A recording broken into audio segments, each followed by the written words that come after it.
All right, everyone. We're live with Representative Daniel Thatcher. He is our Tooele representative. We're going to, have a little bit of chat with him, catch up. But we wanted to kind of ask him about the latest excitement in the news surrounding abortion and what are the trigger laws that are coming to Utah, because we hear that some 14 states have trigger laws, which actually, looking it up, almost all the states have some form of trigger law heading one direction or another, where it changes from what Roe versus Wade set out. I think that they're just the ones they call trigger laws are the ones that tighten restrictions on abortion. So Representative Thatcher, how you doing tonight? I'm good. I actually serve in the Senate.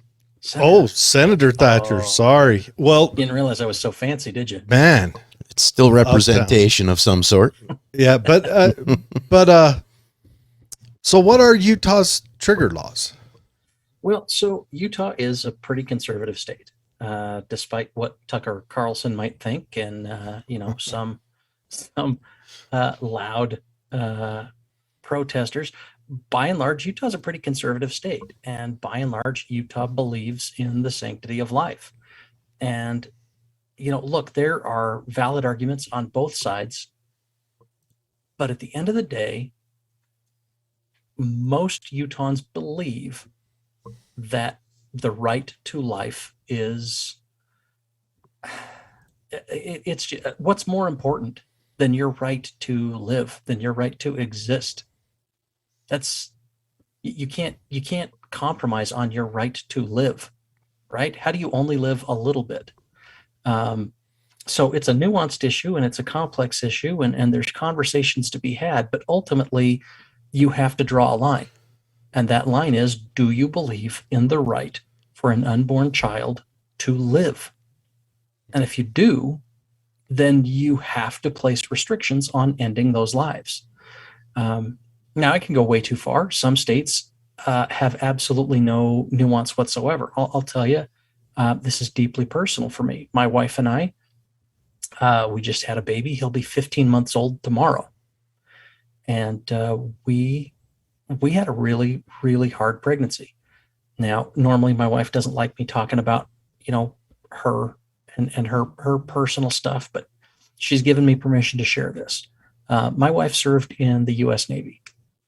And instead of sitting safe on the ship with other Navy people, instead of staying out of combat like most women, she was a combat camera operator, which means that she went into combat zones. She went in under fire with camera equipment, with our special forces teams, and she took a lot of damage. She came home with a lot of injuries, with some nerve damage, with some some pretty damaging scars, both seen and unseen. And so when we told her doctor that we were ready to try for a baby, her doctor basically laid out, okay, you need to understand that because of your injuries, these are the risks, because of treatments that you take to manage your injuries. These are the risks that these medications could have on the baby. And so to stop taking those medications would risk her life. And so we knew going in it was going to be hard. And so they went through and said, here are the things that could threaten your health. Here are the things that could threaten your life. Here are things that could threaten the baby and the baby's viability. And so we had to make a very, very hard decision before we even started. And so, usually I let my wife make all the decisions. In this particular circumstance, I made it clear to her that, look, we have to decide right now that if we are ever in a position where your life is in danger, we're going to prioritize your life. And if you can't agree to that, then we're not trying for a baby. So that's the deal. And reluctantly she agreed. And I'm glad we made that decision before we went in, because if you're in the middle and you've carried a child for months, maybe it's harder to make that decision if you haven't already made it. Does that make sense? Mm-hmm. Yeah. And so, for me, this is real. Like, for me, this isn't hypothetical. For me, this is raw. And so if you live in a state that does not have an exemption for protecting and saving the life of the mother, then your state sucks. Okay, that doesn't make you more conservative. It makes you a moron. It makes you somebody who cares more about grandstanding and making political points than you do about human life. My unborn child should not have more right to life than my wife does. Does that make sense? Absolutely. So I am grateful. I would not have voted for Utah's abortion ban if it had not included provisions for the life of the mother. The other exception that's kind of a big deal to me is cases of rape. If someone's choice was taken,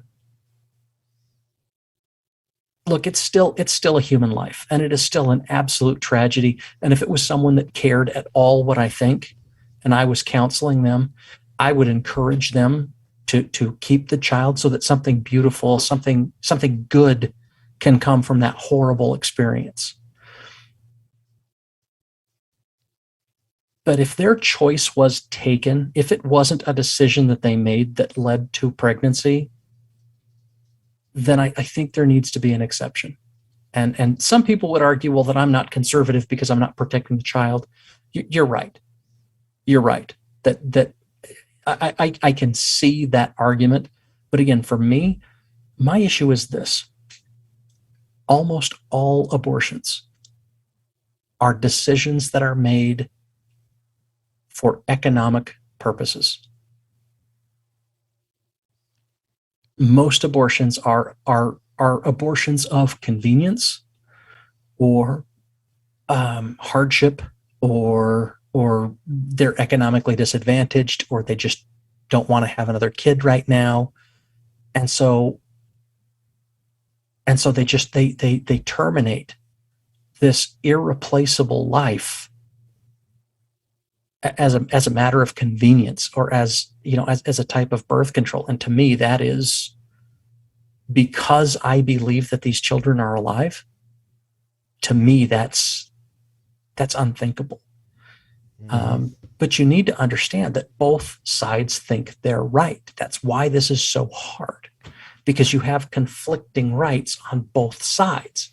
It's a scientific. Both sides don't seek to understand each other. Well, it's a scientific gray area where there is no, well, don't make me use the word that has been a whipping tool for us for the last 2 years, but it's not settled science as far as when life begins. And I am, in my personal beliefs, I am very pro-life. And I don't come at it from a religious standpoint or any of that, because I am not religious at all. I come at it from a taking responsibility for your own action standpoint. Well, in some countries, and maybe even in ours, I know they're conducting experiments to mix humans and pigs, and they actually create fetuses. I think that was, and then they abort them. It was Penn State that was doing some experimentation on pigs with fetal cells or something. I don't know, but I've never been more pro-life in my entirety until I read that article, and I was like, man, I want to see what that looks Yahoo. Like. But I don't even want to get into that point. Here's the question. On one side, you've got the pro-life people, and if it turns out 20 years down the road, they find out that the baby in the womb is inconsequential and they force people to have children, that's not a huge loss.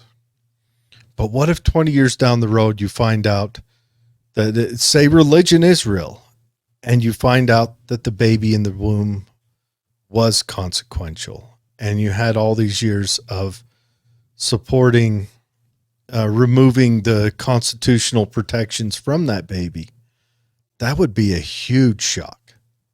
That would be a sociological shock, like you wouldn't believe. So, Except I think that people would still refuse to believe it. yeah, you're because, probably right. Because their ability to sleep at night is contingent on them believing that they're not real. Yeah, that's true. That they're not alive. And so even if you show them evidence, confirmation bias is a very, very real thing. People can be made to believe any lie if they want it to be true or if they're afraid that it is. And they just entrench You need themselves to know that. Like there's an entire book about it. It's called Wizard's First Rule. It's sweeping epic fantasy. But that one thing, I apply that to politics. Okay? People will believe any lie if they want it to be true or if they're afraid that it is true.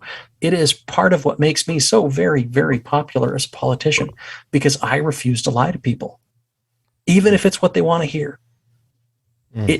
Mark Twain said, it is easier to fool someone than it is to convince someone that they have been fooled. Very true.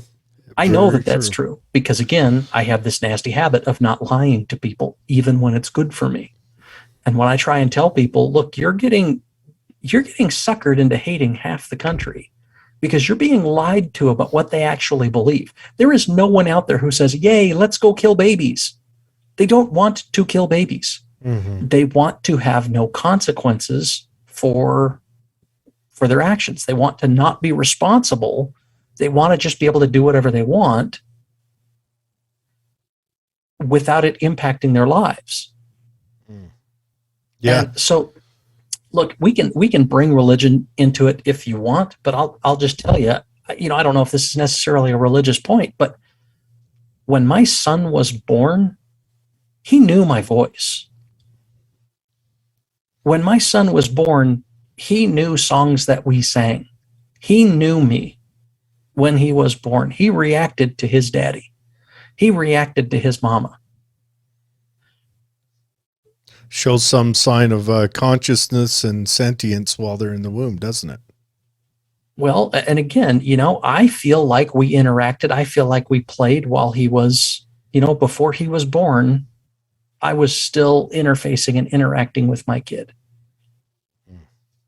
If I put my hand there, he would kick where my hand was.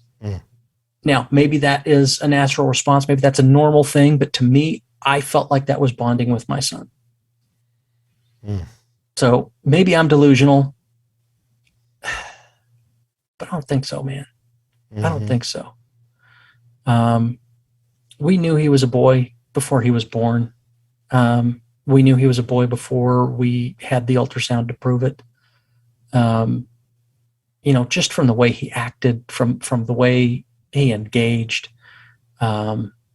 Like the kid was, like we started calling him Truckosaurus before he was even born. This kid, man, he is the best thing in the universe. And if you haven't checked my Twitter today, there's a video of his mom pulling him on a skateboard. Dude, being a dad is the best thing in the universe. And so we passed a law a couple years back that basically said if Roe v. Wade is ever overturned, then we will protect unborn children in the state of Utah. We put in place provisions to protect the life of the mother. We put in place provisions in case the child has a fatal defect. That's something nobody really wants to think about or talk about, but sometimes we know that the kid won't live. So even if they have a heartbeat right now, if their brain is not developing, if their lungs aren't developing, if there are certain defects that we know will make it so that the child is not viable and cannot live when it's born. So under that circumstance, do you carry for 9 months and then give birth to a child that will only live a few minutes? Me personally, I believe that it is more humane to terminate that pregnancy. And so there's an exception for the life of the mother. There's an exception for fatal birth defect. There's exceptions for rape and incest, because as I mentioned, my personal belief is if your choice was taken, that is different than if you are simply trying to avoid responsibility for your choices. Is there a time frame? There isn't. No. That was one of the things I asked about, and we discussed that a little bit, and ultimately it came down to this. Is the child less of a child at 16 weeks? At 10 weeks, the kid has unique fingerprints that will never change for the rest of his life. What is it? Eight or 6 weeks, they have a heartbeat. And so, we kind of went through and we were like, okay, at what point do we say it's okay? It's okay or it's not. So it's really ultimately what we decided. So we decided not to put a date. So let's lay it out. There's no time frame. There's no a couple of weeks. Now, I want to ask about something else here in a second. So what Utah's law is going to be is, rape and incest, and if there is a fatal birth defect in the child that can be perceived by the doctor. What about options such as, say, Plan B or the morning after pill? I'm not a doctor, but I believe that is not prohibited. I think I'd have to double check. I'd actually probably have to have somebody smarter than me answer that question. I don't think it is prohibited to do Plan B stuff to keep the fertilization from occurring.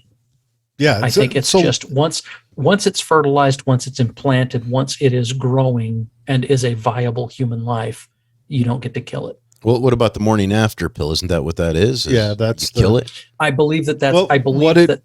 From what I understand, my internet medical degree will shine right now. What it does is it stops the fertilized egg from connecting to the uterine wall, which is killing it. Yeah, right. So it prevents implantation. It prevents the third step in the. Well, maybe fourth step, or if you're, whatever step, it prevents it from. Yeah. So we might have to have an attorney double check that. I'm not 100% certain, but my belief is I don't think that's the case. Number one, I don't think it would be prohibited if it hasn't implanted, because it's not viable at that point. It's not growing at that point. Number one. And number two, I don't know how we would even know if you did it. Yeah, I think you can buy Plan B on the internet. And from what I understand, it's not overly expensive. Yeah. So one of the things that I would really like to see happen is I'd like to see us kind of turn down the heat on this conversation, which is hard to do. Because one side is out there with coat hangers and Handmaid's Tale and all this stuff talking about how evil and awful it is for men to force them to be pregnant. And how do you help them understand it? No one is trying to force you to be pregnant. On one hand, you have your right to liberty, right? On the other hand, this unborn child has a right to be alive. Yeah, it's extending. We can compromise on liberty, right? There are degrees of liberty. There are things that we give up to live in a polite society, right? You can't keep radioactive waste in your backyard. Well, hold on. Which is especially funny to say to Tooele. Actually, I think you can have up to 20% depleted uranium. There's a kid who used to live out here, had a popular YouTube show.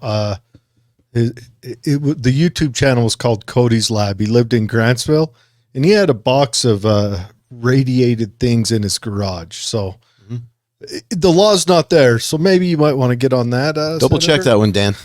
All right. So let's get back to But no, okay. So there are laws, right?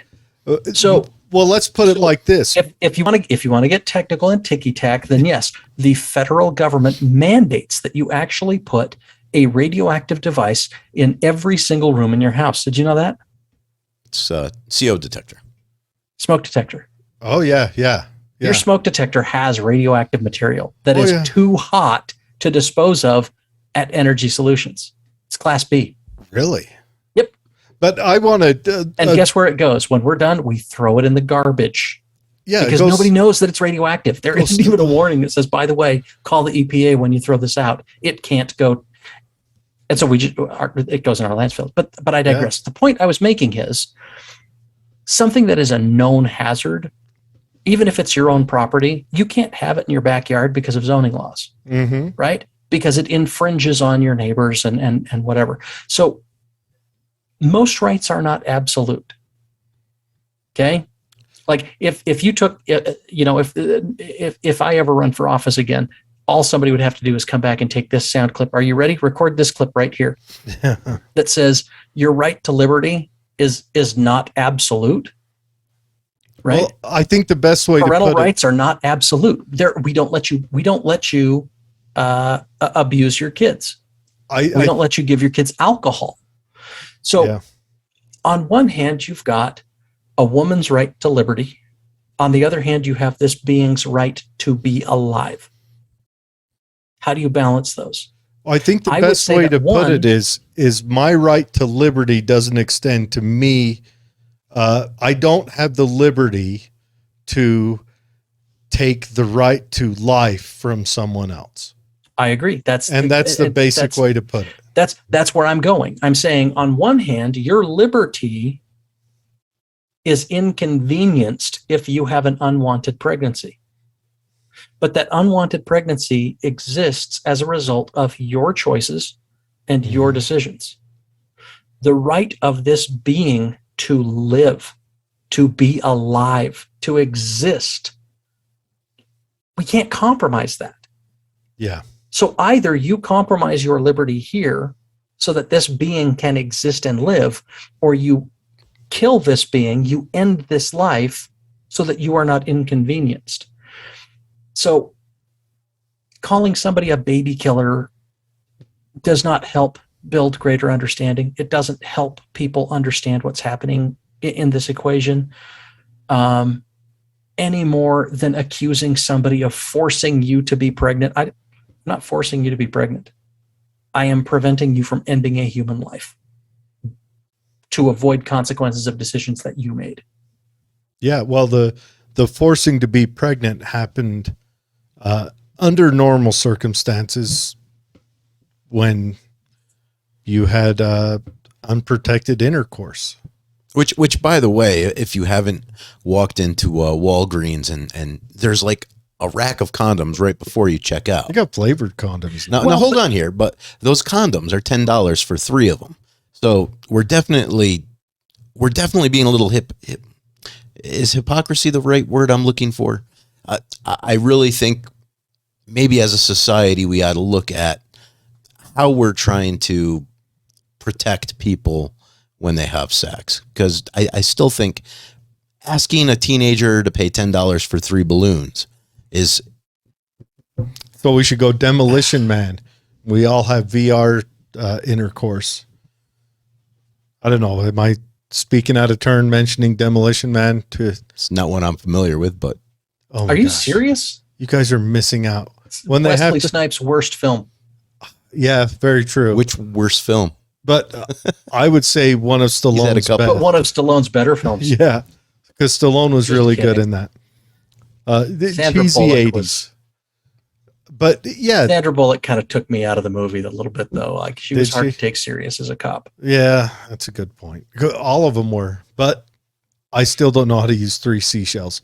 Anyways, you don't know how to use the 3 seashells? I still don't. They never gave a. Okay, let me know when you figure it out. Yeah. But well, anyway, yeah, $10 for 3 balloons, I think is a little. Is that how much it costs for condoms? Yeah, I was there the other day buying some stuff, and I saw this big rack of condoms, And 3 little regular balloons. I'm like, oh yeah, that'll prevent people from aborting. But when I saw the price tag, I'm like, oh, so that's why people are going to Planned Parenthood. Is there other options available in Utah? Just don't have sex. But how's that going to work? Well, so here's the thing. This is something that I wish more conservatives would take seriously. Okay? Sometimes guys lie. Right? Sometimes they say they're putting it on and they don't. Right? You're letting the cat out of the bag. Come on, we got 'em fooled. Sometimes a condom rips. Mm-hmm. And especially if you are an impulsive teenage boy, are you going to say, oh, sorry, let me run to the corner store and buy another 3-pack? Or do you gamble? Or you're excited for the date, so you put it on at noon that day and wore it all day in anticipation. Or it falls off because you buy the wrong size. That could happen. But yeah, I see you're saying. No, my point is, look, there's a reason that Utah focuses on abstinence education, mm-hmm. and it's because that is literally the only certain way. Yeah, that's the only way to be sure. Okay, yep. It's the safest method. It's also not realistic when you grow up in this society. They're going to do it, which is why we probably should. And let me just be clear. This absolutely 100% has to be opt-in. But frankly, there should probably be some better education options out there. Mm-hmm. For people who want their kids to learn more and aren't comfortable having the conversations themselves and are willing to opt in to that education. Well, my kid turns 30 in 3 years, and I think by then I'll be ready to sit down and have the in-depth talk. Have the birds and bees. I'm telling you, I'm gearing up for it. Almost Sounds ready. Awkward. Yeah. Sounds awkward. I will tell you, I caught my little man checking some women out the other day, and I was like, dude, you're 15 months old, man. Yeah. You're 15 months old. Bring it back. You're still a baby. Come on. Reel that in. So with this new ruling, we've given the states back the power to decide. Now, I know you're excited about that 10th Amendment thing, right? I'm mostly excited because I don't like the idea of any vast gathering of power into one place. I like the idea of dispersing power around and let people move around and find a home that fits their needs and desires. And what about you, Dan? Democracy. Dan, how do you feel about that ruling to bring it back to the 10th Amendment kind of? I think most of the things that the federal government do are in direct violation of the 10th Amendment.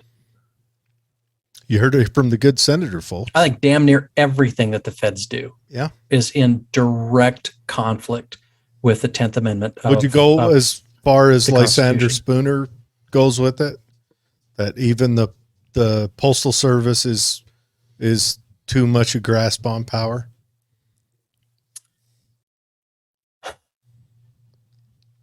Okay, let me ask you this. When was the last time you shipped something Postal Service versus UPS or FedEx?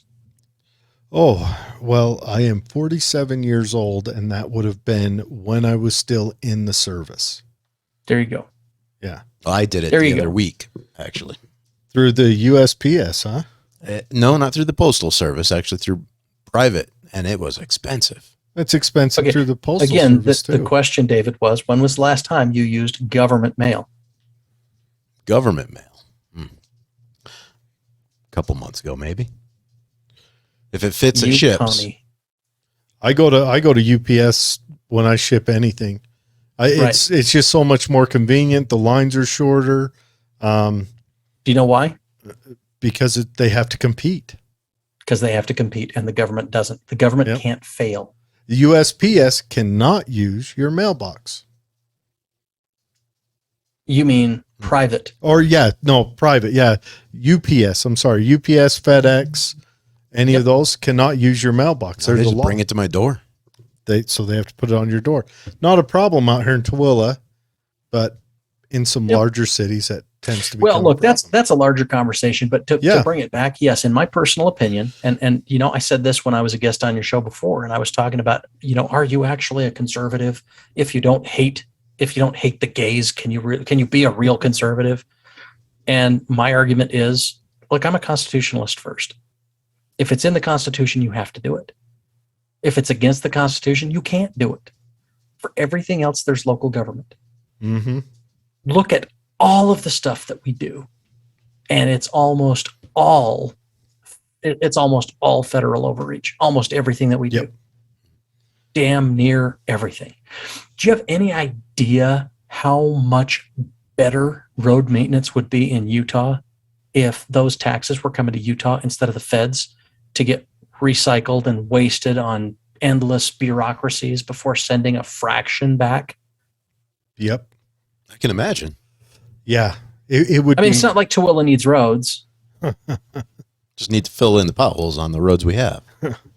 There's that one when you're coming down I-215, you get off on that I-80 exit when you're heading south. There is a pothole on that at all of 65 miles an hour that will rattle your teeth right out of your head. And It'll rattle your axle too. Oh yeah. It's huge, 2 foot wide. I don't know. My wife has a Mini Cooper. That car could get lost in that. Oh, you better jump out and check the running board on that car. I'm telling you, it's about 18 miles deep. You can create a flower garden in that sucker. And it's on the freeway. Oh. It's on the exit I-215, the exit that connects 215 to I-80 if you're heading south. Not good, huh? Yeah. So if you're going that way, hug the right side of the road and you should miss it. But it's right there where your left tire's going to chew it. Or just take 201. Yeah, or you could take 201, But if you're heading south, that means you drive extra distance into Salt Lake. And that's true. So one thing that bothers me about our trigger law is I'm still on the fence about the whole rape thing. Like, should you still, it's still a human being. If you're raped and you get pregnant, it's still a human being, right? That is a tough question. Yep. And there are people that believe that. There are people that think that the life still trumps. For me, though, again, it comes back to that choice. If your choice was taken to compound that with an additional 9 months of carrying an unwanted pregnancy, to me just feels like too much. I think it's still an absolute tragedy. And if it happened to someone I love, I would still encourage them, let at least let something beautiful come of this, and if it's too hard, if it's too bad a reminder, then give the kid up for adoption. People say, like, you've probably seen some of the memes out there from really angry women about, what about the 400,000 kids in foster care? Mm-hmm. Okay, do you understand that most of those kids are waiting to go home? Like, most of those kids, they're not up for adoption. It's not 400,000 kids up for adoption. The foster care system is not an adoption agency. Yeah. It is to get kids out of a situation where they can't go home, where the parents are trying to have their rights restored, where they're going through treatment or in Utah therapy or recovery or incarceration. In Utah, isn't our foster care system majorly due to drug abuse? Almost that is consistent across the and nation. Utah goes real hard to give those parents big chances. We do. And I would say, in personal experience in dealing with that, maybe Utah's gone a little too lenient. Yeah. But I still think that it's probably better to go too lenient and give the parents a chance, because child in the home could be a motivating factor for them to get their crap together.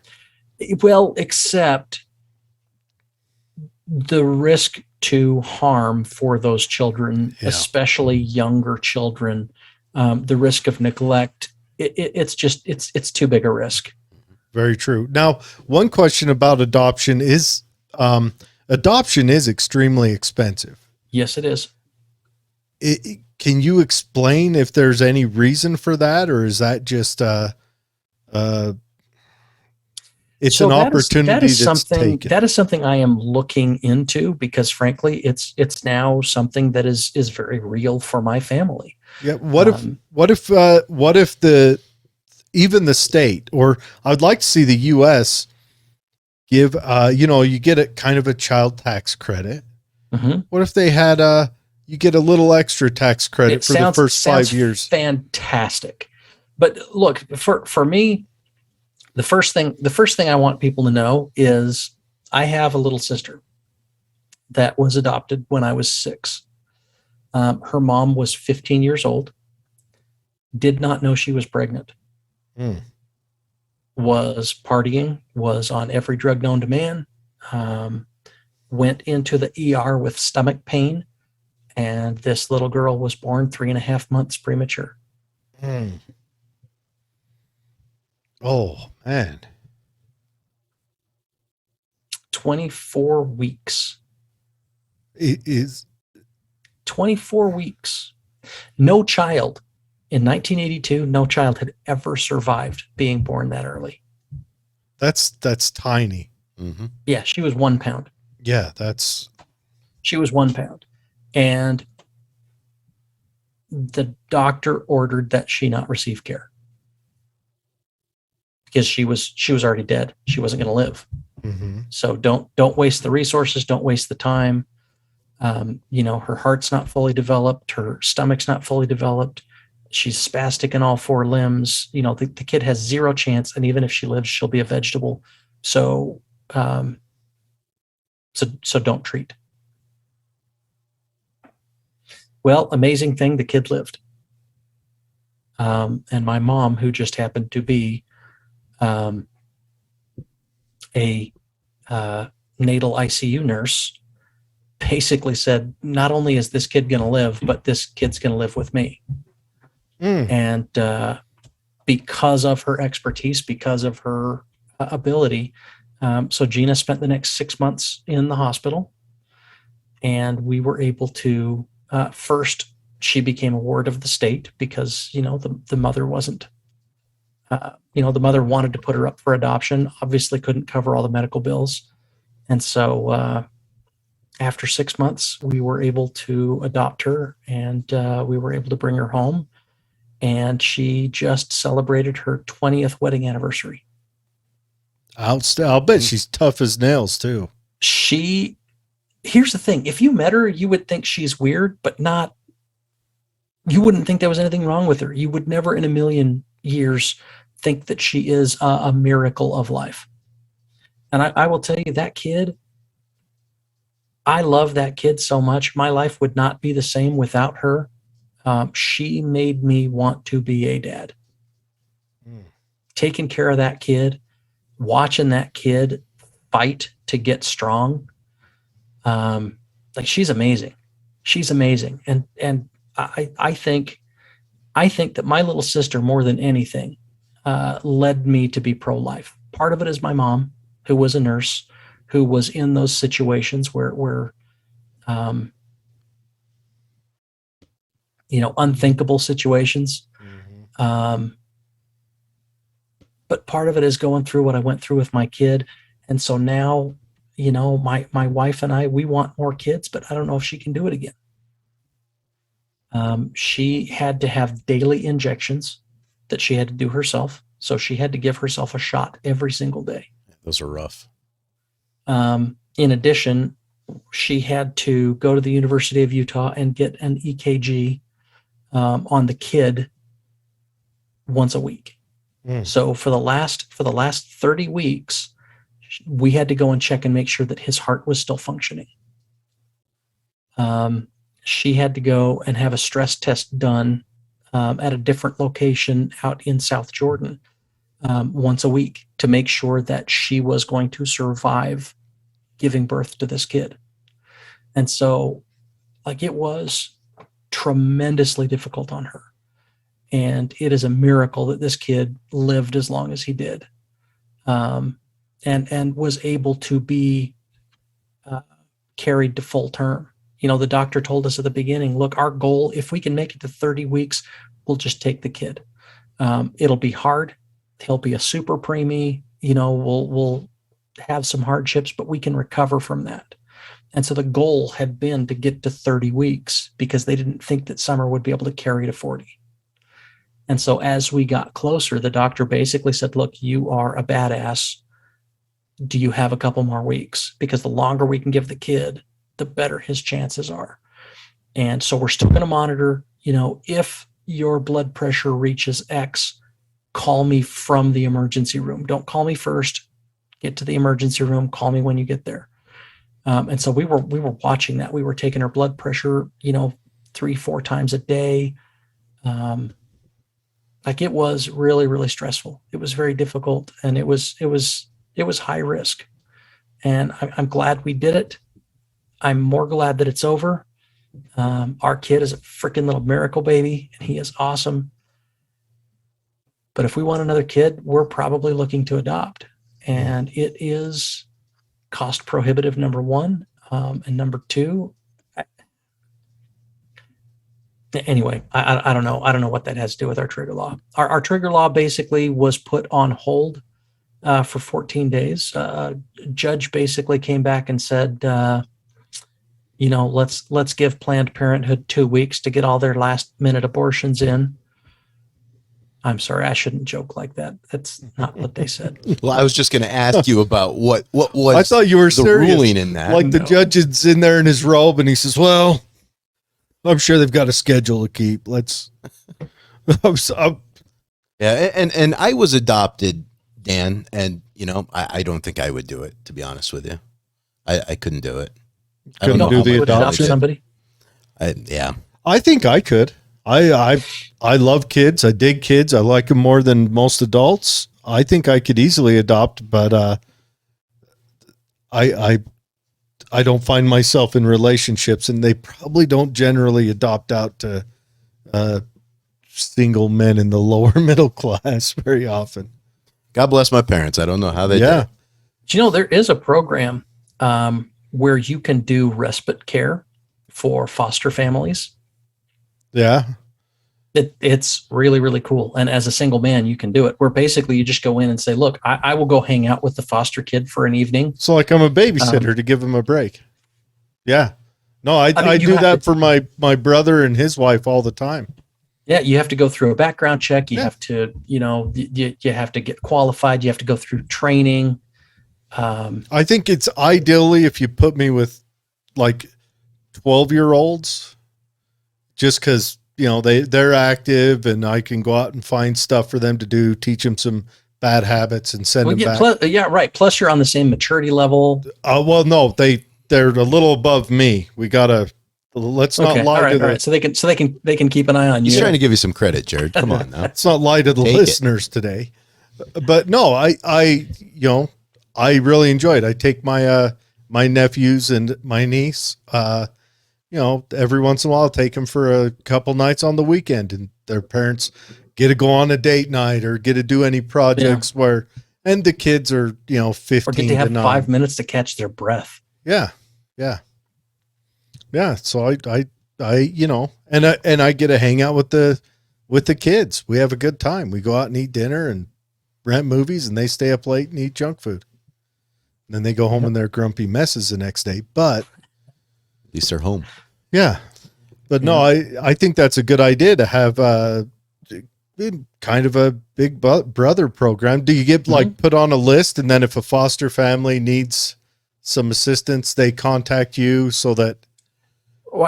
So I'd have to double check. I actually have expressed interest in the program, and so they were supposed to follow up and get me information, and I never got it. I would presume that it is optimal to have the child get attached to one person, probably, as opposed to just being like a babysitting service. Probably, especially shows up.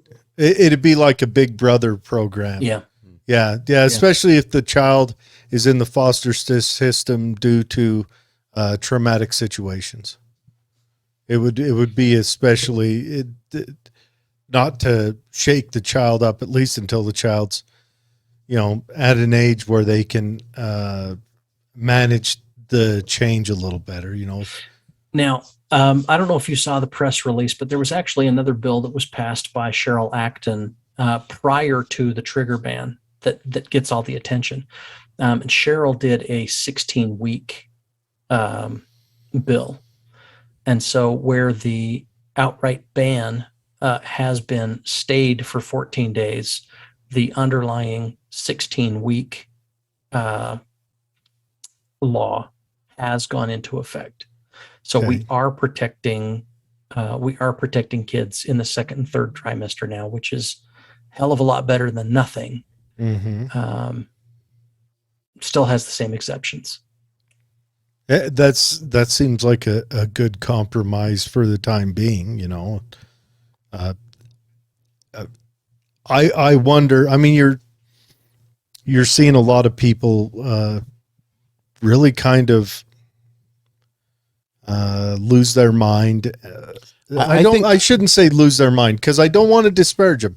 I want to understand. I do understand where they're coming from. You don't think this motivates people to get an abortion now? I mean, you're saying, I'm going to restrict this service. You better get it now before it's gone. I think we're going to see a lot more abortions in these past few weeks. And Sure, I do think there's going to be a spike in the next 10 days. Oh, I'm sure there are. I wonder. Here's the thing. Abortions are I don't know if relinquishing Roe versus Wade back to the providence of the states is going to lessen the number of national abortions, period. I think that, you know, like, let's say here in Tooele, we don't have an abortion clinic out here. I'm sure maybe some of the urgent care centers do something, but Plan B is available and what have you. But if someone is seeking an abortion, they can pop over to Nevada, and that's an extra, what, an hour longer than the drive to Salt Lake would be to get it done. Yep. So I don't know.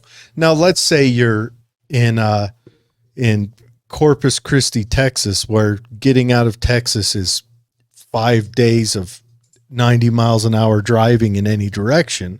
Sure. But in Utah, I don't know whether it's that big. I agree with you. A better education system to avoid the pregnancies is what we need. Yeah. Well, there's more to it than that, right? Right. Like this really, like I don't mean to use buzzwords, but it is a complex and nuanced issue. And so one of the things that we did is we passed a bill last year that basically says that the father is financially responsible for half of all expenses. Yeah. I don't think that should be that controversial. It's right? Because right now, the mother is 100% responsible for all consequences of an unwanted pregnancy. Well, there is, not to pose the other side of the argument, and let's not have anyone come cutting my throat for this, but there is the whole child support for 18 years that the father gets tied into. Yes, and that is true, and they should. Yeah. However, I agree. However, they have not been required up till now. They have not been required to provide financial costs for the pregnancy related costs. Yeah. So they are required to do child support, but they're not required to pay for the pregnancy. They're not required to pay for treatment. That is true. Then again, if the mother's on Medicaid, you'll see the father pay but I don't want to get into the argument of, you know, fairness. I would like to see Utah step up to the plate on, if they're going to demand equality, to actually show it in their courts when it comes to paternal rights. Well, We're women getting better decide on that. and men only ask. So, I mean, that's why there always was such a hardship for women when it comes to having the burden, because they have to be the people who keep the gates. It's I true. mean, Yeah. Women control sex, men control relationships. and I don't know. Are we making these responsibilities? Do they kind of lubricate the path for more promiscuous sex if we say, yeah, go ahead, just take half of everything he's worth if you get pregnant? Ooh. And we'll go there and enforce it. Big question, because we did that with divorce, and boy, that worked out well. But I digress.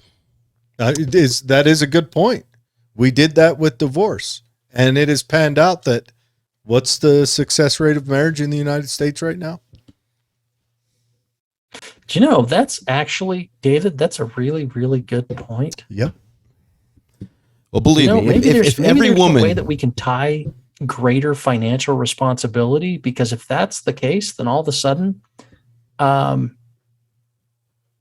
even if she tells you that she's on the pill, even if she tells you she has an IUD, all of a sudden you're maybe going to take it a little more seriously if you know that there are financial consequences.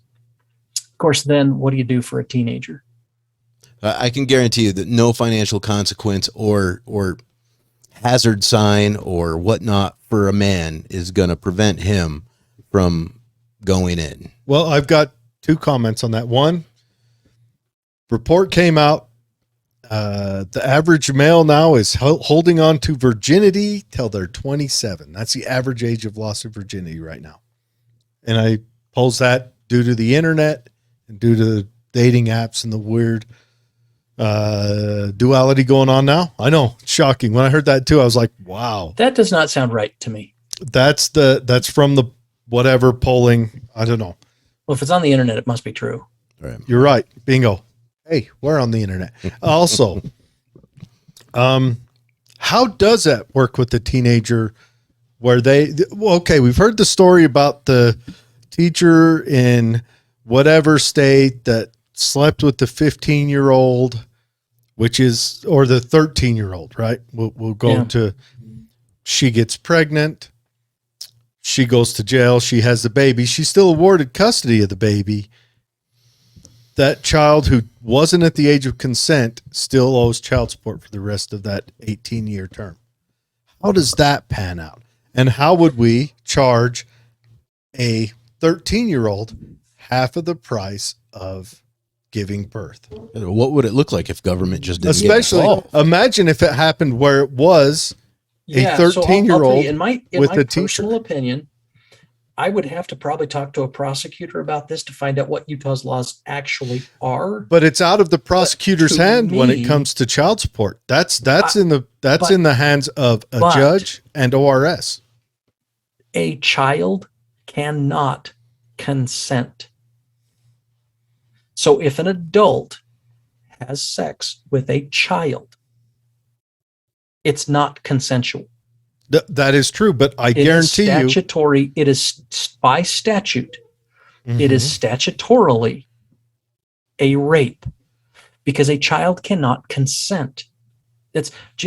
People throw around grooming, and it's actually something that is driving me crazy right now because you don't actually know what grooming is. If you don't know what grooming is, then maybe shut your pie hole. Okay? Stop accusing people of grooming if you don't know what grooming is, because grooming is a pernicious evil. Well, grooming doesn't just apply to sexual. Grooming also applies to political. It applies to religious theology. Well, but right now we're talking about sexual grooming, okay?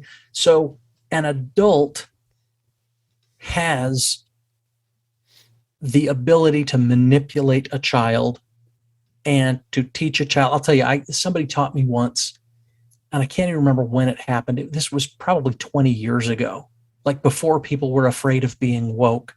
And somebody pointed out that if you tickle a child and the child says, no, stop. But you keep tickling them anyway, right? Because it's a tickle fight. Like, I never thought that there was anything at all wrong with that. Like, that's how I grew up. We tickled, right? That's what you do with kids. You tickle them. It's fun. But they say no, they say stop, and we do it anyway, right? And so what do we learn? We learn that no doesn't necessarily mean no, and that stop doesn't mean you have to stop. And so I thought about that. I thought, how do you keep from teaching kids that, right? And so I came up with the game where I told kids that if you say stop and don't, then I will stop. But if you actually do want me to tickle you, you just say the tickle word. And then I say, but don't tickle me when I say the tickle word, okay? Don't tickle me. The tickle word is rutabaga. And then, of course, what do? They start tickling me because I said rutabaga, right? And so then I let the kids be in charge of when they get tickled and when they don't. And I said, if you want me to stop, just say stop, and I will stop. But if you don't really want me to stop, then say rutabaga, right? I know that seems weird and that seems stupid, but I have 2 nieces, okay, and a nephew. Statistically, a third of Utah kids will be sexually assaulted at some point in their life. Those are heinous numbers. And I don't want one of those to be my kids. I don't want those to be any kid. I don't want those to be any kid. Matter of fact, I've often said on this show that we should give out tags for pedophiles. You know, this October, I'm going to go looking for a buck up in northern Utah. And what if we made it so in December, I went and did a pedophile hunt? You know, we release them in the wild. And I'm not even kidding. I've got no endearment in my heart for pedophiles. None at all. I don't either. I don't either. I honestly, that guy in Alaska who went hunting them, dig the guy. I mean, he's in jail now, but still dig the guy. Well, so this is the point that I was getting at. The point that I'm getting at is, if a child can't consent, then they didn't have a choice. They didn't engage in the act of procreation. And so the idea of forcing someone to pay child support when they were not a willing participant, when they were a victim of a crime, I don't think that would be the case in Utah.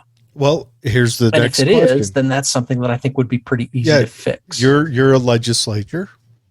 I think you should check and codify that into law, because I promise you, having dealt with the Utah ORS, they would gladly come after that person. Especially if the parents have money. The Utah, any ORS is the greediest institution, and they're designed to be that way. They're designed as a recovery machine for the state, where the state has spent out money. My ex took out child support in 2 states, or took out welfare in 2 states. That's illegal. She did not get punished for that. I had to pay back both 2 states. Wow. You're a guy. ORS goes after men. They never go after women. I promise you, there's not one woman in the whole prison system for payment of child support. Promise you, there's not one. There shouldn't be men in the prison for non-payment either. There are, though. Also, ORS will milk you dry and not care. They'll milk you till you're homeless and not care. So, and all right, that is what it is. But codify it so that the child who gets abused by the adult doesn't pay that price. That's all I'm asking for. So that I don't know if that is the case now. It's hard for me to imagine that is the case. If that is the case, I think it would be pretty easy to fix. Good. That'd be a good So one. that's where we are. That's Roe v. Wade returned recognition to the 10th Amendment. The state of Utah passed 2 abortion bans that were contingent on Roe v. Wade being overturned. One that starts at 16 weeks and one that is an outright ban. And that outright ban exceptions. That outright ban kicks off in 14 days from what date? 14 days from Wednesday. From Wednesday. Okay. No, it might have been Monday. I don't know. Let's plan. Let's say you probably ask the Google right now, Yeah. but I don't want to do that while we're talking. let's ask them from Monday. Let's just say from Monday. That way, if we're wrong, they get an extra 2 days and we don't send them down there. But anyways, is it in litigation that the trigger law gets to stand? Because I know, was it Texas's trigger law or was it Arkansas's got shut down by their district court judge? Yeah. Here's the thing. Look, I'm not an attorney, and so I could absolutely be wrong. In my personal opinion, as not an attorney, I think that this judge probably overreached. For him to argue, look, the Supreme Court of the United States of America literally just ruled on this last week. Like, they literally just dropped this, Thursday, Friday? Mm-hmm. So why are you turning around and saying that it is not enforceable when the Supreme Court literally decided a week ago that it's up to the states? Right? So for me, I think I don't see the legal standing to stop this. Mm-hmm. I think that this law will go into effect. I think that this law is constitutional. And frankly, I think it's a good law. I do think that the state of Utah has a moral obligation, now that Roe v. Wade is overturned and now that elective abortions are likely to be prohibited moving forward in the state of Utah. I think we have an obligation to do a better job of providing resources to pregnant women. I think we need to make counseling services more available. I think we need to make financial support more available. I don't have exact stats. I don't want to misquote a stat, because then people, it's like when Al Gore put out Inconvenient Truth. There were so many things in there that were hyperbole and so many things in there that weren't true. What do you mean? Florida's not underwater? 10 Florida years is ago? not underwater. In fact, why is Al Gore, if Florida's going to be underwater, why do you have a house there? He bought a house there after he said it. Once he made Right. money on He the bought movie. a house there Right. with the, And so here's the thing. Even if there were things in that film that were legitimate, that needed to be taken seriously, because you put things in that were obviously, easily, demonstrably false, we now discard and we've discarded everything that you said. Your We credibility can't is trust gone. anything you said. There's no credibility. And so you reinforced what we want to believe. You Well, told us that that it's okay to and- not take you seriously. that and flying a private jet everywhere you go, kind of. But anyways, go on. So my point is, I try really hard not to say things that I'm not certain are true. Well, I don't. And- So 300 million, we'll throw that number out. That's for me. Well, all right. So we're going to enforce this abortion law. What does that look like? What does it look like to enforce the abortion law? What kind of penalties and naughty things is our government going to start doing to Yeah. people who violate this? Well, so here's the thing. First and foremost, you'd lose your license as a practicing doctor. And so I think doctors aren't going to do it. That would be that would be I don't think, like, it's not like we're going to send stormtroopers to go and kick in doors. I Can personally you- believe that no doctor is going to risk their career by doing something that is expressly prohibited by law, when they can just as easily send somebody to Nevada. yeah. Oh, here's Now, another There are one. people who are talking about, we have to penalize, we have to criminalize people leaving state. Okay, I don't think that's constitutional. Mm-mm. I don't think you can tell someone that they're not allowed to go. I mean, how many people go to Mexico for cheaper dental? Yeah. I would never think of that. Yeah, I knew a guy that went there every year just for dental. Yep. But what about the women? Don't they get some sort of a penalty if they try to do something like that in Utah? Or is it all doctors?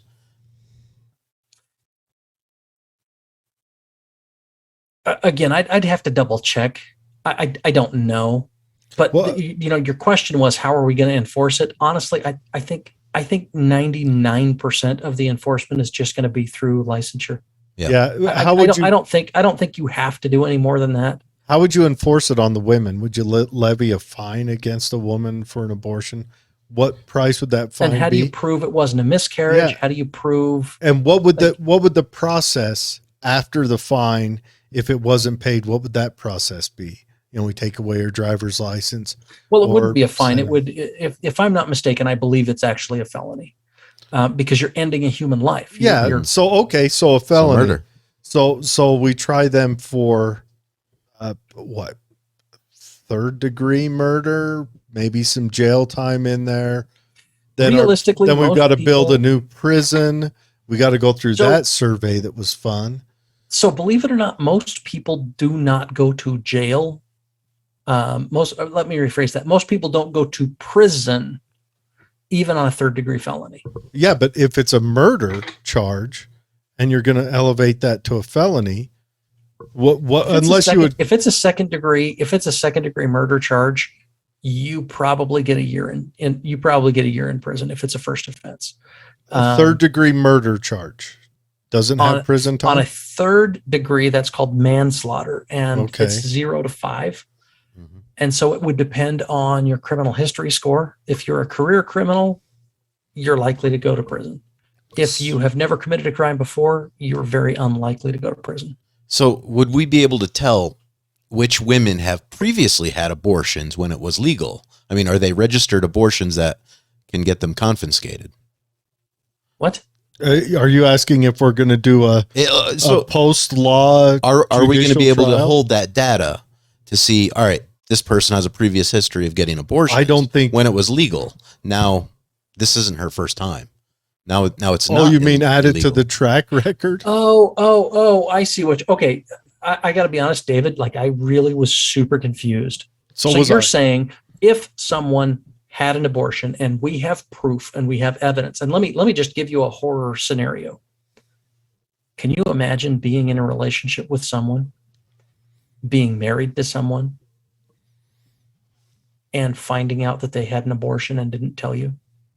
Like an abortion of your marriage? Of your child. Ooh. Can you even imagine Sure, it happens all that the would time. be like? Actually, I can't It imagine does. that. Now, it wasn't a strong I will relationship. tell you, it but- would kill me. Like I would be gutted if I knew that I had a child and that someone ended that child's life without telling me, without consulting me, without giving me any say or input at all. Like I would never get past that. I would never get over that. I would never forgive someone who ended the life of my child. So, short of the father coming forward and saying, this person was pregnant, this person killed my child, how would we even know that it happened? Also, would you want to give that? That's like the red flag law that just came down, which I think is just going to end up being a complete crap show on the national stage. That could be a revenge tool, just like if I had an ex who, we break up and then she goes and calls the cops and essentially swats me. Oh, he's suicidal and he threatens violence all the time and he has guns. And next thing you know, the police are literally entering my house like a SWAT team, like I'm holding hostages. I'm sitting on the couch, So I think that's unlikely to happen in the state of Utah. Good. I mean, lots of reasons. I would like to see us follow Missouri's path on zero, except Missouri codified. We don't follow federal gun laws. No Missouri official can support the feds if they want to come impose new gun laws. That's it. Yeah. So again, that's probably another hour-long conversation if we want to talk about Next guns. week. There's probably better people that you can get than me on guns. But I like honest people. Well, You can't lie to us. You are unlikely to find someone who is willing to tell you straight. Look, I personally believe that People want to pretend. People want to pretend that there is not a correlation between lethal means and not surviving a suicide attempt. Sure. So most people know that we have about 500 suicides a year in the state of Utah. Mm-hmm. We have 25 attempts for every completion. Sure. I want to throw out there, and this is going to sound callous, but I do not believe that I should ever be stripped because someone else made bad decisions. Right. So let's just be clear. If you struggle with suicide ideation and you have a firearm, get a trigger lock. Yeah. Get a trigger lock. Actually, I think if I do not like. I'm telling you, there are people who don't want to have the conversation because they feel like we're vilifying guns. So let me be clear. I'm not vilifying guns. Guns aren't going to take a life.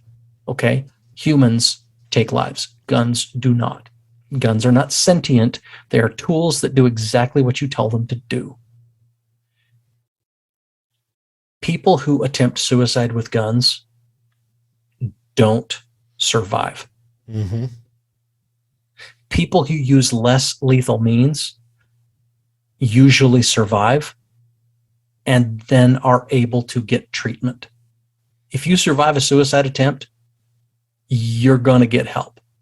If you use a gun, you're not going to survive. Mm-hmm. Well, And I do know you one have to take it seriously. And some people don't want to have that conversation because they're afraid that it will lead to confiscation and blah, blah, blah. I do not support confiscation. I support education. Well, I support responsible gun owners knowing the risks of owning a gun. I agree completely. But I'm still of the standpoint that I don't like when suicide is brought into that equation, because I think that's a fallacy in the argument, because that's saying I can almost understand when people say, well, we have guns and people use guns for evil. But when they say, well, people who commit suicide, if we restrict everyone's guns, we'll have no more suicides, or we'll have no more successful suicides.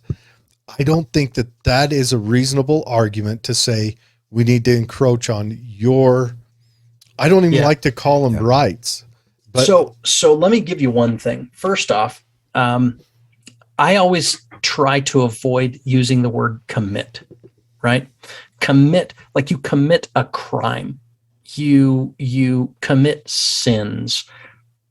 Nobody would ever say you committed cancer, right? People don't commit suicide. They die to it if they don't get help. If they do get help, they live. And so you're correct, but that's a semantic argument about just verbiage. So I'm arguing number one. I'm arguing a specific point that question number I should two, never feel threatened in my ability for self-defense because someone else kills themselves. Right. So again, I'm not suggesting forcibly disarming suicidal people. I think that is a recipe for disaster, because then you get somebody who is now in a position where they're being confronted and things escalate and things get worse, and you might decide to suicide by cop. And we could argue another point, because the incentivization of divorce causes more divorce, and aren't most Utah male suicides due to the breakup of the family? I don't know if I can say that that's why, but I can say that middle-aged men make up the largest number of suicides annually. And I think it's something like 70% of divorces are initiated by the wife, and the wife commonly initiates a divorce over three things, and the major one is loss of job. So if it was mandatory to have a job, the male loses his job, or divorce is also initiated if the wife gets a raise to where she makes more or equal or more than the man. It's a weird. We are cavemen. We are just apes that learn to use cars and shit. That's all we are. And we still have our caveman is still in us, in every one of us. And most divorces are initiated by the wife and the majority of those are initiated when the man loses his job or she gets a raise or moves up in her job to a point where she's equal or a greater breadwinner than him. I've never heard that one, but that's interesting. So, and then most suicides in males in Utah, it's been a while since I looked at this, are in the, I think it's year and a half following a divorce. So we incentivized divorce, no fault divorce, and bam, everything went worse from there. So that's what we need to take care of right there. And then we go a step further on abortion, enforce shotgun weddings, no divorces. There's your punishment. I solved it. World peace is upon us tomorrow. All right. So when are you running for office, man? Never. But you just solved world peace. I would be awful in office. You're selfish, man. You're holding it out all to yourself now. I would be David, awful in office. You're 100% right. Guys, that is what it is. It is pure selfishness. Oh, I know I'm selfish, and I would be awful in office. To withhold world peace, world peace from the public just because you think. And let me be clear. I know you think that public service is terrible. Jared, it is so much worse than you think it is. Oh my gosh. Like, think how bad you think it is. It is not even close. It is so bad. It's the absolute worst. Actually, do you know what? It's not the worst. Do you know what's even worse? Not doing it. Not being in public service? Yep. And I would be awful. One, I would be for sale, like right out the gate. I would walk out the gate. What do you need to buy? You have no wife. You have kids that are grown up. You don't have any special dietary needs. I don't know. Well, I would get all those things. Are you saying that you would encourage people to buy excess energy drinks? Yeah, tell us about excess energy. I'm just kidding. But no, you like this energy drink. You lost some weight on it. I did. Yeah, it's crazy. That's awesome. Crazy. Like I started drinking these things instead of Cokes. I lost like 15 pounds. Dude, you must have drank a lot of freaking Cokes. Didn't start working out. Didn't start, being a responsible adult. I just changed my drink. How many of them are you drinking a day on average? Only one. So you've already established self-control. Oh yeah. Where you were only drinking. Listen, I one have Coke a little day. man that has a night routine, and so I'm gonna have to get this kid fed, and then get his teeth brushed, and then get him in PJs, and then read him a book, and then put him to bed. All right. Well, good Senator. Thanks for coming on. Thanks for the knowledge. It's good to know, because when I looked up Utah's trigger law, it didn't express. It was either written in hyperbole from the left or floated over from the right. And you laid it out nice and clear. And you laid out that 14-day thing. Jared, that's the crazy thing, is the hyperbole is elevated on both sides, because instead of reasoning together, we've got hyperbole on this side that convinces you it's worse than it is so that you'll give them money. And then hyperbole on this side that convinces you it's worse than it is so that you'll give them money.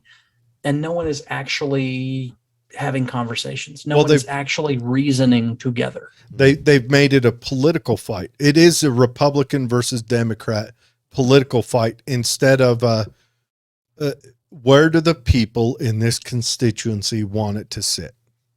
Yeah. And that's everything we've got going on in the nation. Let me tell you, I'm gonna put, look, I'm going to get no end of criticism for saying this, but I'm going to say it because I believe that it is true. I think that if you acknowledge on the right that the mother has a right to live, mm-hmm. and that a rape victim who did not make the choice, who is not responsible, has a right to establish, control, to say this wasn't a consequence of my actions. If you can establish that on the right, you take away more than half of their arguments. Very true. Any arguments past this point, I can dismiss as fringe. So if you can agree that the life of the mother or a fatal birth defect or rape or incest are reasonable restrictions, then we take out more, like we take out the vast majority of reasonable arguments.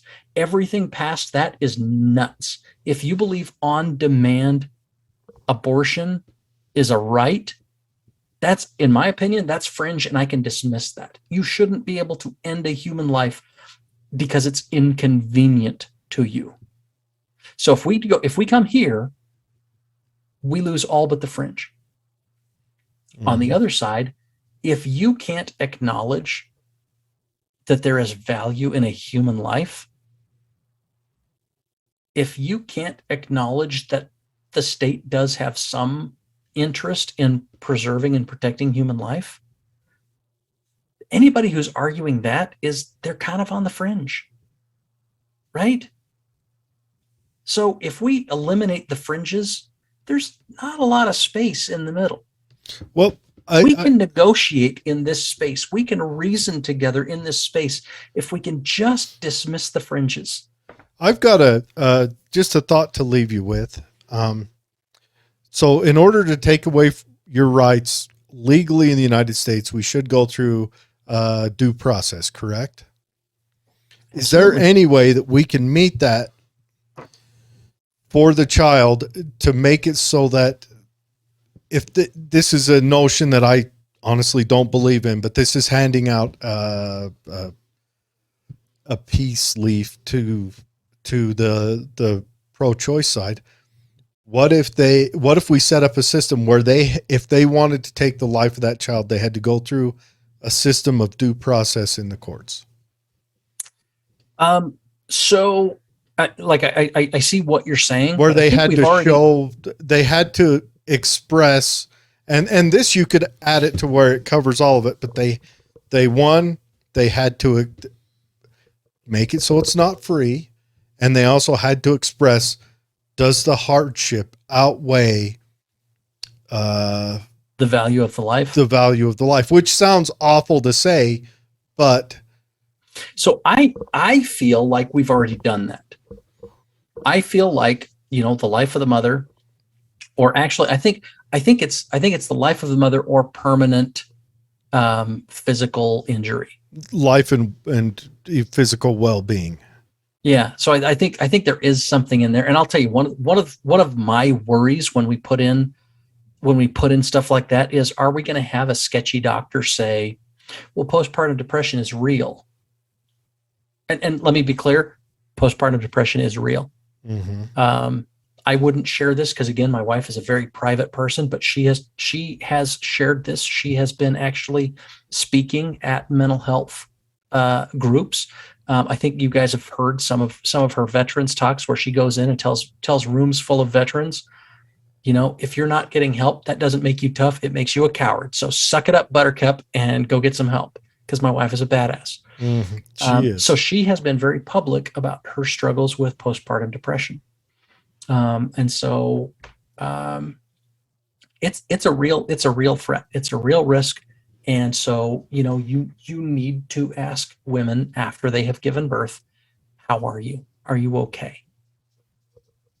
And mean it as a real question, not as a greeting. Mm-hmm. And so my worry is, are we going to have sketchy doctors turn around and say the risk to the mother of postpartum depression is a risk to her life, therefore it is justified to terminate a pregnancy? And that is something that I think we're going to have to watch. That's something I think we're going to have to be aware of. Could that happen? I mean, I think it could. Under the abortion, don't they have to declare why they're administering the abortion, and can they write on there? Would they write on there? Because I mean, let's face it, doctors could say anything. Is there a verification for anything? Like, I noticed that. Yeah, a second doctor has to concur, if I'm not mistaken. Okay, so we got to worry about. And let me be clear. I'm just going to put this out there. I could be mistaken. Yeah, and so then we got to worry about. If I've said something that's not correct, I've tried. If I'm not certain, I usually will try and qualify that, just because I don't want somebody to say, "Oh, he was wrong about this one thing. He said 3.2 and it was 3.18. How dare you? Therefore, everything he says is invalid." I try not to say things if I'm not certain. And so if I'm going to say something I'm not certain about, I will qualify it. And so I will qualify. I believe that there has to be 2 concurring doctors. I believe that is the case. And so would a doctor say something that they don't believe is true? Maybe. I think it is unlikely that 2 doctors would. Yeah. Well, So I think that's one protection. No, that is a good one. I mean, no protection is fail safe or fail proof. Now, I think Planned Parenthood should get ahead of the curve. There's no reason why Planned Parenthood, when I was in the military, you'd walk into the med center and there was a big fishbowl full of condoms. And you just walk in, you could grab 2 handfuls. They're not $10 a piece. And they had all the different. I don't think they're $10 a piece. Flavors. They're $10 for 3. I think that those must have been magical, like flavored ones or something. I don't know. I don't think they're that expensive. But yeah, Although to be fair, $8.99. Okay, whatever they are. But Planned Parenthood could turn their funds over to that.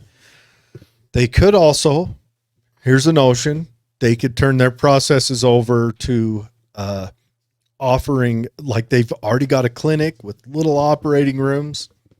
Vasectomies need to happen. There may be guys that may want to seek out, quick vasectomies. They could offer, and they could also offer, as their name suggests, actual planning, parenthood stuff. They could maybe help out with the cost of the IVF. Really who they are. Do some babysitting. Okay, I know it's not who they are. I don't want to start a rabbit hole. I do. Yeah, have to go, you got to get going. I don't know if you can hear him fussing in the background, but that's because I need to go feed his face. It's your fault, Jared. You're keeping him. He wants the old man. I get it. So Jared, if you want to continue after I log off, here's some fun things for you guys to look into. Look into the history of Planned Parenthood. Oh, I'm very familiar. Do you know who with founded them? Margaret Sanger. Do you know who she is? Lovely lady. Oh, yeah. She's a prejudiced eugenicist. She is one of the, not a founder of eugenics, but she was one of its prophets. She was one of it. Yes. She was one of the core central figures in eugenics. Yep. And so most people have no idea that Planned Parenthood was created for very specific purposes. Mm-hmm. And they have been very, very successful for the purposes for which they were created. However, I also want to put on the record, I don't think most people who support Planned Parenthood, who work for Planned Parenthood, have any clue what Planned Parenthood really does. That or they don't. Why they exist. And I don't think most people that work for Planned Parenthood are evil. I think they feel like we said earlier, they don't see this as a moral conundrum. Correct. So they are useful idiots who don't know what they don't know. And yeah. It is what it is. Well, Senator, I gotta run. Thank you so much. Again, we got to have you on more often. It's always great to chat with you. Thanks for coming on, Dan. I love how candid Take care, you are. guys. Go take care of your kid. Yes, sir. Bye-bye. Bye-bye. So I'll leave you with this, Jared. If you want to get an abortion, if you do, and now is the time to do it, you're probably just going to go to Nevada. Right? I think the big question would be, do you hit the slots first or after? I'm just kidding. That's awful. Well, the slot was already We're hit. still recording, Dave. Don't pull them off yet. Oh, anyways, okay. Next week we've got McCloskey coming on. McCloskey, yes. He's running for Congress in Illinois. He's the individual. So he's running in Illinois. He lived in Missouri when that happened. He's running in Illinois, or is he running in Missouri? No, I thought it was Illinois. No, it's Missouri. Is it? Yes. Well, either way, he's in that area. He's running. And he's the individual who Antifa and Black Lives Matters, they took a visit to his house in his neighborhood. Him and his wife came out with guns. Yeah. And they said, hey, not today, guys. So and that was bad according to the legal system. yeah, well, according to the prosecuting attorney where he was, not according to the legal system. Dave may not be here next week when we interview him. I won't. I'm pretty sure, but I He's- do have a guest speaker coming in to fill in for me Yeah, he's got a wedding to go to somewhere in Italy. with awful food and But anyways, so but yeah. But we're going to be chatting with him, just find out kind of the aftermath of that and talk to him about his run. I know contentious things were said tonight on the show. If you're on the pro-choice side, you're probably not happy with what was said. But And think of this. How does this apply to us as individuals right now? It really doesn't, because I'm not getting an abortion. You're not getting an abortion. Very few people are. But this is the centerpiece of our government, and the time that we're going to spend governing, we're going to talk about abortion. While other things are going on that probably deserve attention as well. I want to just call this out that for some reason, the Supreme Court gave let's be honest, in the idea of federal government gave two rulings that are inconsequential that are going to fire people up for the midterms. What's the other one?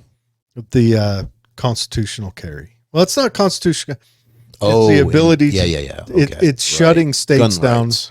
from it's states limiting your ability to have self-defense. They shut those down.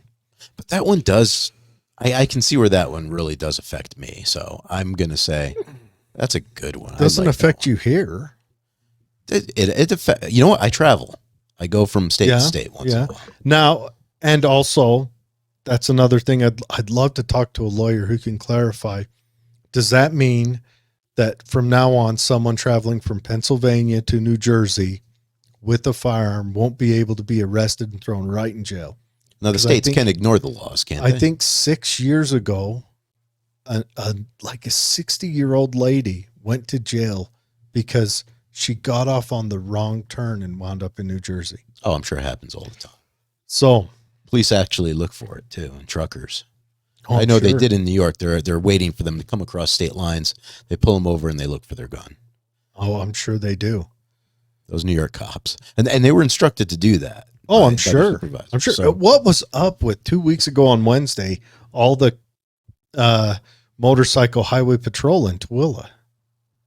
maybe it was just a nice day to be There out were on a like bike. 8 of them. No, but all on 36, one after the other. It's almost like our county council or the good mayor did something that, Maybe some single mom left their 14-year-old to babysit the kids, and maybe that's how the highway patrol works. They're just like, we need more revenue from Tooele today. And then the next day they're in Beaver, and then the day after that they're up in Tremont. Well, either way, it sounds like a overstep of government, which Maybe it's many things are. they're battling gas prices. They've got to fill the cruisers, so they had to send the motorcycles out. They figured Tooele could pay for that extra gas for the cruisers. You know, bikes are a lot cheaper than cars Cheaper to fuel up. buy, cheaper to fuel up. Now That's a the good point, insurance Jared. is a little more expensive. Maybe insurance hasn't caught on to inflation yet. Do you need insurance as government? The federal That's a good point. government too. doesn't have insurance on their If they did, vehicles. it'd be through Geico, Okay. because that's how Geico started, government employee insurance agency or something like that. You're so smart.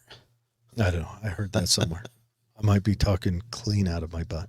Well, hey, if you hung in there for the podcast, thank you. Like, subscribe, join our other groups on Gab, and we have an Instagram account, a Twitter account, and say hi. We'll Give us a start like doing stuff on those other accounts if more people join. if. Yeah. Sure. Or maybe we do stuff, then build it, they will come. Those are yours. I deal with the other stuff. All All right, guys. Thanks for joining us. I know it's contentious, but got it. And if you're a pro-choice person and want to come on the show and argue the merits, please reach out to me. We'll have you on. I'll we need to hear those voices, because there may be something we don't know on this, just like Senator Thatcher said.